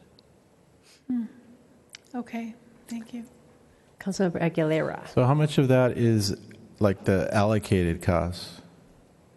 There's a portion of it that's allocated. And that's part of the meal costs that you're quoting? Yeah. Oh, in Vista, we look at the entire cost to operate the nutrition center, not just the direct costs, but from a facility maintenance standard. So I think we need to keep that in mind too when we review this, because 530 compared to 720 or whatever it is for us is not really a fair. That's not an apples to apples comparison. Right. And who's going to serve it, and who's going to help all the people? And so it would depend. Depending upon who bids and what the bid is, it may still require some staffing at the senior center and the nutrition side to be able to make sure that the meals are of quality, whether it's served, it comes in bulk and we serve it, or whether it comes plated. There's all kinds of different variations that we'll look at within the RFP process. Okay, you to bring it all back to us then, so we can see what you're... Well, once if we go out for RFP and we feel that this is something that we want to present to you, obviously we'd bring the contract before you for approval. And if you're going to do any taste testing, let us know. Would you like to go for a taste test? I'm looking across the room. You can go anytime, but you can also come with us when we do our taste test. Let us know when. I will make that available, okay? Okay. All right. So thank you for your direction on that. Next one there is Lighting Landscape Maintenance Assessment District, which has a subsidy of $266,000 that's estimated for next year. And as most of you know, the LMD provides funding for arterial and residential streetlights, traffic signals, as well as tree trimming services. And the funding is received from property owner assessments on the tax bills. With the recent installation that we did of the LED streetlights for the residential side, as well as a year and a half ago, the grant that we received where we did the change out of all the arterials and we've done the traffic signals in the past, we've seen a measurable decrease with electricity costs in this unit. So this is at $266. It's under the subsidy. So unless you have any questions, so we're okay. We'll move on. Okay. Next is the Wave Water Park. The Wave provides pool, water park slides, and surf features during the summer months. We also have aquatic programs like lap swimming, camps, junior lifeguard, and swim programs. Last year, the Wave had an attendance of over 110,000 people, which is phenomenal, and it provides a very valuable tourist attraction for our city. Visitors who come to the Wave are likely to go shop somewhere, buy gas in the city, and so having 110,000 people come into the Wave's doors is a great thing. The pool is pray for sun this year. June, July, and August, or the first half of August before the kids go back to school. No June gloom. Yeah, and then on weekends thereafter through September. The pool is used year-round by the Vista Unified School District swim team and water polo clubs. And starting next fiscal year, VUSD, as part of our joint use agreement, will start paying for the use of the Wave. So that'll be an added bonus for us, which we haven't received in the past. The Wave subsidy is right around $400,000. This is somewhere around the amount, what it takes to operate a full-size swimming pool for the community. And so they're coming in under that amount at $376. So are there any questions? Okay. The last one here is the cultural arts programs with an estimated subsidy of $367,000. And this is for the Moonlight. And now the Moonlight's gone year-round, so not only do we have Moonlight stage productions in the summer, but we also have the Cabaret series at Club M and Moonlight Presents. And so new programming going on. And we also have the rentals at the AVO. So we stopped doing the winter use of the AVO, and now we're just programming it for rentals. Like the Wave, this is a tourist attraction. And I think last year we had somewhere around 55,000 people come into the Moonlight. Again, coming into the city, shopping, dining, coming from different zip codes. The city is very fortunate to partner with the Moonlight Cultural Foundation, and we've done that for quite a while. The Moonlight this year has pledged over $200,000 for operations, and so we owe them a great deal of support for doing that. Last year, the Moonlight Cultural Foundation pledged $300,000, and in prior years, a little more than that. So we are working with the Cultural Foundation. They are going to take it back to their board to analyze whether or not they'll go from $200,000 to $300,000 in terms of their support. If they don't go to $300,000, we're going to have to look at some changes at the Moonlight. But at this point in time, ticket sales, I think 2 weeks ago, reached the 100% mark compared to last year. So we're hopeful that that effort continues and we can generate a few more percentage points out of the ticket sales. And we'll wait and see what the foundation does next month. Does anybody have any questions on the Moonlight? So we had a reduction in support from the Cultural Foundation of $100,000? That is correct. Okay. And we had an increase in program offerings, correct? Correct. We took away program offerings on the AVO side, the winter season, and we shifted those into the Moonlight, Club M, and Present series. Now, have any of the new offerings been a cost center rather than a profit center? I would say Club M makes a little bit of money so far, and Moonlight Presents, it's too soon to tell. We sold out the venues for Club M, a sellout show for each of the first two performances, and then 2 sellout shows for the last performance of Laura Ellis. Yeah, and I tried to go get seats for next year, and they almost sold out for next season through 2017. The Club M is. But because it was the first year, we didn't want to overdo it and not sell the seats, so we wanted to make sure that it was going to be successful. But at this point in time, and I'll defer to Ms. Zimmerman, I don't think we've made a tremendous profit or anything off of it. We're still getting our feet wet, but. This year there were a few additional costs that we won't see in future years because it's our first year. We're building the sets, we're buying equipment and infrastructure that won't be ongoing costs as we move forward. But again, as Mr. Johnson said, this is our first year. Club M did very well, made its projected revenues and did very well. The Moonlight Presents and the Moonlight Variety, we're just starting. We do have marks we're trying to hit with each of those sales of tickets, and we'll know what we need to hit to where it goes from breaking even to producing a revenue. We, again, with the Moonlight, like everything else, we try to budget conservatively so we don't oversell and overextend, especially since this is our first year with the new programming. We'll have a much better idea next year. So when do we get an answer from the Cultural Foundation, or when are they going to inform us? Hopefully after their board meeting in April, we'll know more. Okay. So we'll know by the time we come back to you with the draft budget. Okay, so I'll wait till we get to this point in the conversation, but would the suggestion then be that it would make sense to wait until we get that information? That's correct. Before we make a decision on this? Yeah, that's okay. correct. Right. And I don't want to think that they're sold out for next year. Just the evening performances are getting almost. They're half full. Half full, yes, but the matinees are not. So I want to put that out there in case somebody hears that. And so what we did this year, Sorry. which for all the patrons that went to Club M this year, they had the opportunity to purchase tickets on Monday for next season to give them an advantage. The tickets go on sale to the general public in mid-June. And I will say with Club M, when it sold out, that was the first time I'd ever seen Dan Case cry. So it was a beautiful sight. Okay. All right. Oh, I'm sorry. That's okay. Councilmember Campbell, I'm sorry. I didn't see.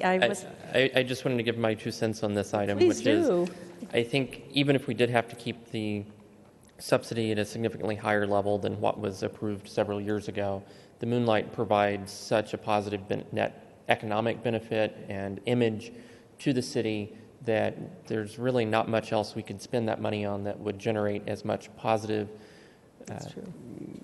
outcome for the city in our region. Thank you. I absolutely agree. It's not on here, but one of the last items that I wanted to talk about was rec programs. And if you might remember last year during our budget discussions, we brought up rec programs because it was discussed, why don't we bring back some of the programs from years ago when we went through the recession that were eliminated. And about 6 years ago, we eliminated 28 programs at that time. And the City Council reaffirmed that we need to generate at least 70% self-sufficiency to operate these programs. But some of the programs that were cut, like girls volleyball, flag football, and multiple Zumba classes, were brought back because there was a demand for that. But other offerings that are done either in the private sector or by nonprofits, like hip-hop dance, karate, dance and cheer, wonder of science, math, preschool sports, basketball camps, clogging, tai chi, and I'm done with oil painting, were not brought back. The self-sufficiency levels were somewhere between 9% and 53%. And so I didn't want to discount the rec programs if you wanted to have a conversation on that, but I did want to mention that to you, that was a decision that was made last year, and just reaffirm that your position is the same. Okay. All right. Now on to accomplishments. Just very briefly, as you'll see on the screen, there were a number of city accomplishments this last year. We reviewed those at the goal-setting session on March 1st. But just to mention a few that are some of the main accomplishments, we had the Paseo Santa Fe Phase 2 funding. We secured $5.7 million in funding, so Paseo Santa Fe Phase 2 is funded. From Sandag. From Sandag, $5.7 million, that's correct, but it is funded. Phase 1 will be complete, hopefully, by the date of April 5th, which is the ribbon cutting, and it'll be substantially complete in the park, and we'll see how the roundabout sculpture is going.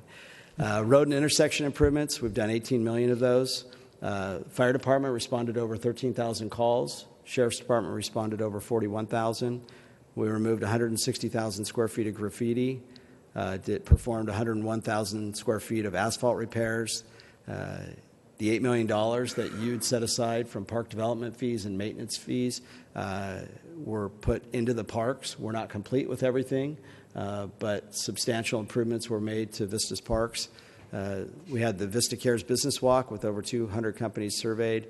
Over 3,000 potholes were repaired.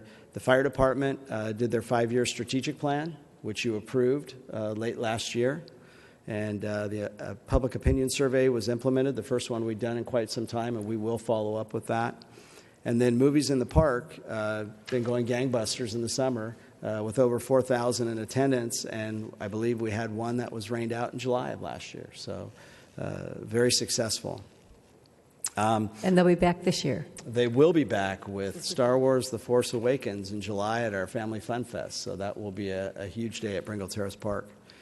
So now we'll move on to the council's top priority goals. Again, you implemented these on March 1st. Continue to fiscal responsibility. The last goal was to build your emergency reserves to 20%. I'm happy to say we're at 19.5%. And at the end of this year, when we have year-end fund balance, the recommendation will be to take it over 20. And your new goal will be to get to 25%, as you stated. Second one is to improve the flow of traffic and reduce congestion and continue to improve our roads.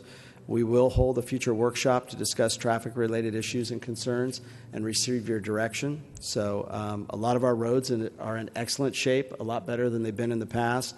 And one of the other contracts that you've approved is the slurry and road maintenance that will be taking place starting in April going through August. So our roads, some of our roads will be even in better shape.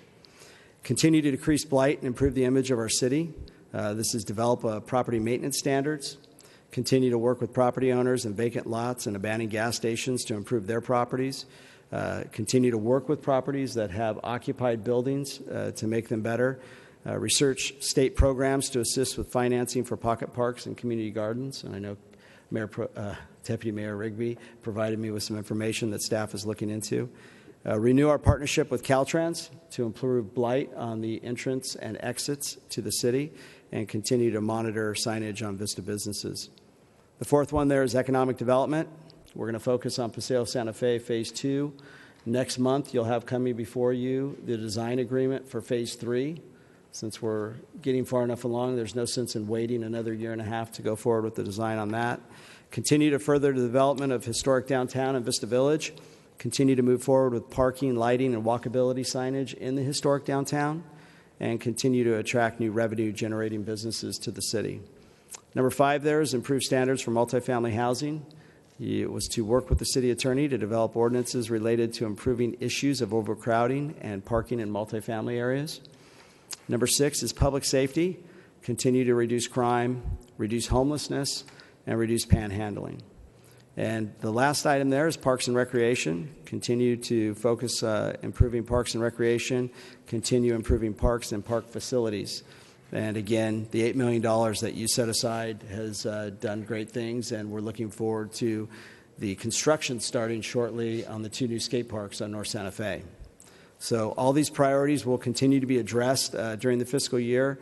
We're also exploring presenting to you at the draft budget, adding a code enforcement officer, adding a recreation employee as well to go towards these goals.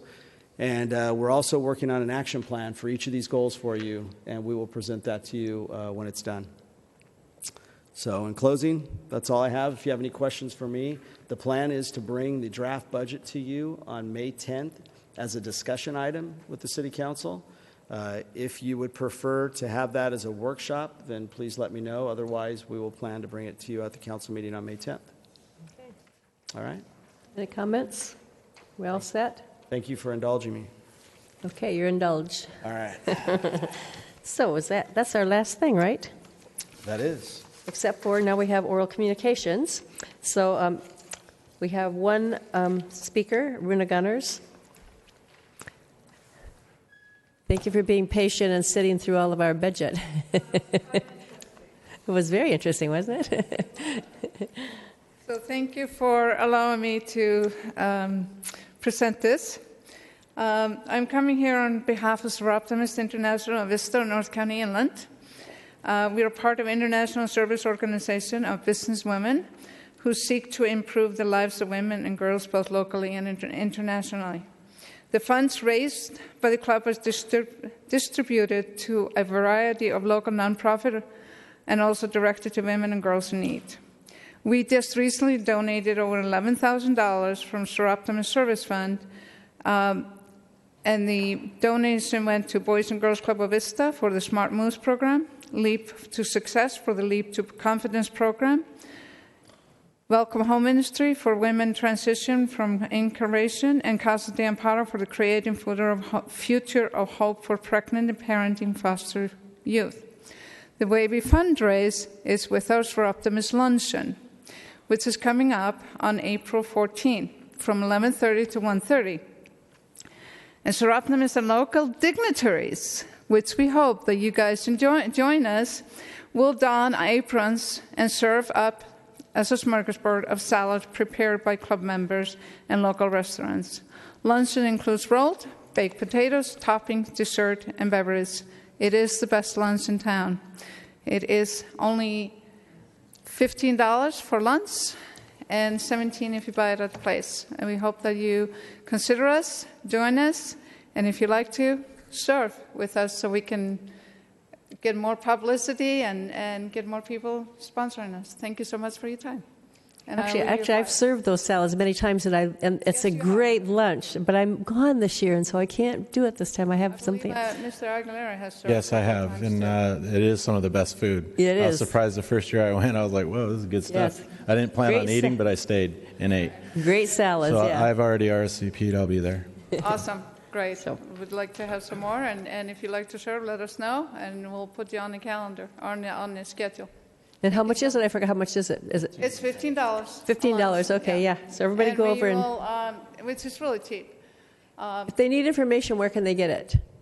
I'm going to give you flyers, and the website's on here. For the people at home. For the people at home, where? People at home. I'm sorry. It's on, there's optimistvista.org.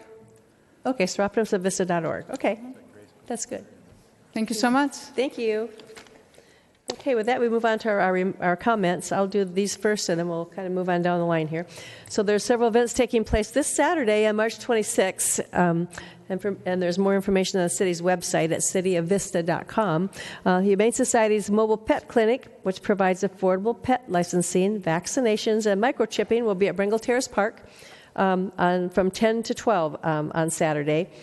I Love a Clean San Diego, free used oil and filter recycling event takes place at O'Reilly Auto Parts on East Vista Way from 10 to 2. So if you have used oil or filters, they will take those. Residents who bring a used oil filter for recycling will receive a new filter for free. 2 children's Easter egg hunts are egg hunts. Can I say Easter? I don't know. I did it now. I said 2 children's Easter egg hunts are taking place. One is at Bringle Terrace Park from 9 to 12. It's a free event, and that's on Saturday, right? They're all Saturday. And then the second one is the pancake breakfast and egg hunt at the Vista Optimist Club, and that begins at 7 in the morning, and their egg hunt is at 10 o'clock. Their tickets are $5 at the door. I think they're also having an Easter bonnet contest there. A Helping Women Help Themselves business seminar is being offered free at the Vista Library on Saturday, April 2nd from 10 to noon. This seminar provides education and ongoing business support to women who are currently operating or thinking about starting their own microbusiness. Vista hwht.org for registration information. And one other one, Alta Vista Gardens in Bringle Terrace Park is hosting an Earth Day celebration on Saturday, April 9th from 10 to 3. In addition, the Rhythm and Brews Fest also takes place on April 9th in the downtown area. Information is available on our city's online calendar at thecityofvista.com. I feel like the newscaster that gives all the local news or something today. Okay, so I'm going to pass this down. I'm going to actually pass these down, and I'm also going to go to John for any comments. How about that? I just wanted to report on last meeting for NCTD, and just the only thing that's notable is that I guess ridership is actually down in our area, and that was a concern of all the board members, of course. Down about 4%. But what we found out is MTS and other parts of the state, and I guess even countrywide, ridership is actually down. And most likely it's because of the improved economy and the fact that people are buying more cars. And cheaper gas. Not cheap, but cheaper. So, people are driving their cars more, so kind of what Deputy Mayor was talking about. So, anyways, that was it. Okay. Councilmember Campbell? Just wanted to report that last Friday, Kevin Ham, Economic Development Director, and I went to DJA Global's manufacturing facility in Tijuana to make additional connections with local headquartered companies like DJO and learn more about opportunities for international trade, and also met with the Chief of Economic Political Section for the U.S. Consulate and created additional opportunities. I think that the consulate staff will be coming back and meeting with the Innovate 78 personnel as well. Oh, very good. Councilmember Franklin, nothing to report. Deputy Mayor Rigby. Thank you. I just wanted to say thank you to staff once again, and congratulations to our Employee of the Year and Manager of the Year from the dinner Friday night. That was a lot of fun. I just wanted to report on the Public Safety Committee meeting from SANDAG last week. Mostly housekeeping items. There was a discussion on the latest statistics on drug use in the county. And women seem to be higher users of methamphetamine than men, which I found to be very interesting. And the ages are coming a lot further down. But other than that, there wasn't a lot to report on that committee meeting. Just interesting facts. Okay, so I guess our city manager probably has a report. Yeah, thank you, Mayor. One of the things, Employee of the Year, the Manager of the Year, and the Mayor's Excellence in Service Award winners will be coming before you at the next council meeting in April. We're happy to report that Paseo Santa Fe is now open to two-way traffic. I think all of us have experienced it. Very exciting. It's very beautiful. Yes, and it's coming together. So April 5th is the grand opening at 10:30, and we are promised that all the streetscape improvements will be taken care of, with the exception of the park and the roundabout at that time. But the arch unveiling will also take place at that time with the City Council, so that'll be a great time. And I did want to congratulate the Vista Fire Department. They just received reaccreditation by the Commission on Fire Accreditation International. And so Vista is the only one in the county in terms of city fire departments that has that standing, and one of 17 in California. So congratulations. Congratulations to them. How about our city attorney? Nothing to report this evening, Mayor. Thank you. And our city clerk, Kathy? Nothing tonight? Well, with that, I'll just wish everybody a happy Easter this weekend, and we're adjourned.